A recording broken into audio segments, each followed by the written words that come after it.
We're turning approximately 60,000 square feet of office space that was in this building, and we're turning it into storage. Now, a lot of people have been wondering, with the state of the office market and the vacancies that we have, what is going to happen to all of this office space? It's no secret that office has been struggling. The United States has seen huge numbers of vacancy across the board in office space, especially after COVID, when everybody left to work from home. But that's not the only reason we have vacancy in the office space. Office has been struggling as we have a shift in workforce and how we work with technology. Now, this has been something everyone is wondering if it's going to change, but Facebook announced that they were no longer going to hire back all the employees that they'd laid off. Instead, they were utilizing AI. Now, this is a growing trend that we're seeing, and no one really knows what this leftover office space is going to be used. So that's the question.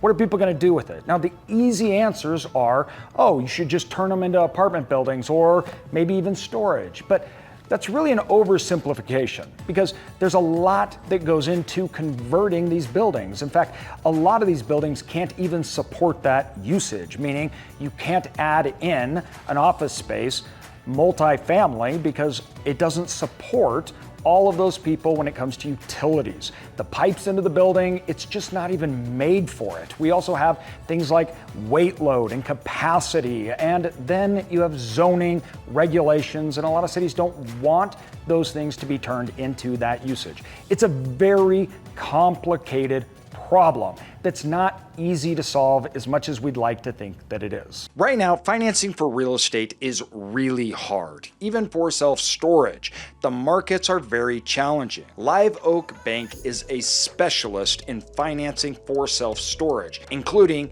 SBA loans. They are one of the leaders in financing all sorts of deals and deal size. We trust Live Oak Bank for their specialty in self-storage, their unique approach, and how they help their customers go through the process so there's no surprises. That in itself is a testament to their exceptional service and support. So whether you're looking to acquire, build, or expand a storage facility, Live Oak Bank has to be number one on your list to call. Click the link below right now so you can experience the difference that a dedicated self-storage partner can really make.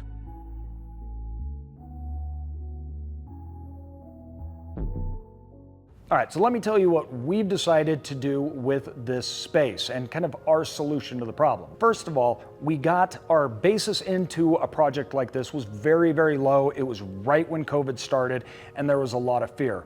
The first things about conversions that you have to realize is purchasing the asset alone, the basis might not support the new utilization. What you can buy the building for, plus the renovations and everything that have to go into it, will no longer be profitable or cash flow when all's said and done. That's why we got lucky with this one, because our basis was so low that we had a lot of options in the conversion, and the new usage being storage plus some office space, which I'll get into, acts more as flex space, that would be profitable. In a lot of locations, the office space is in really good locations, like downtown areas. So the cost alone of it doesn't make sense to do for things like storage. Now, this project was a lot of space, over 100,000 square feet, and it's technically about 3 levels. We're utilizing 2 of them. What we've decided to do is clear the entire ground floor level out. We removed everything, all walls, everything we could except supporting. We just scraped it. We put storage on the inside, made it climate controlled storage, and then we added access points throughout the entire building.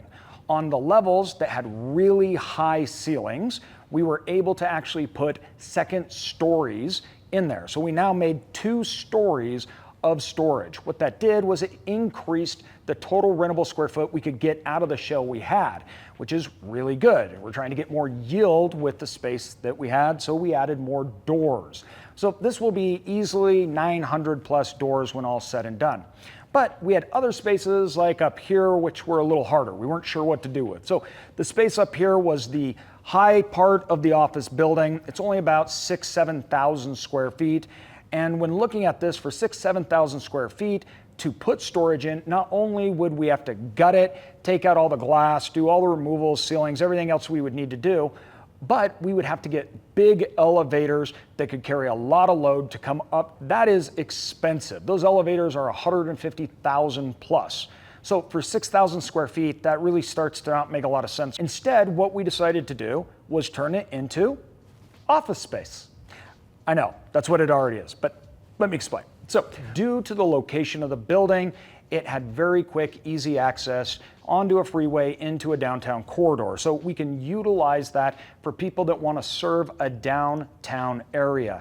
Now, the higher density you get in, lots of times there's missing a lot of industrial / flex space. So companies that need to do distribution, have last mile, and need centralized locations to run their business out of while maintaining the ability to ship and store, they can be very limited on options, and lots of times they're on the outskirts of the city.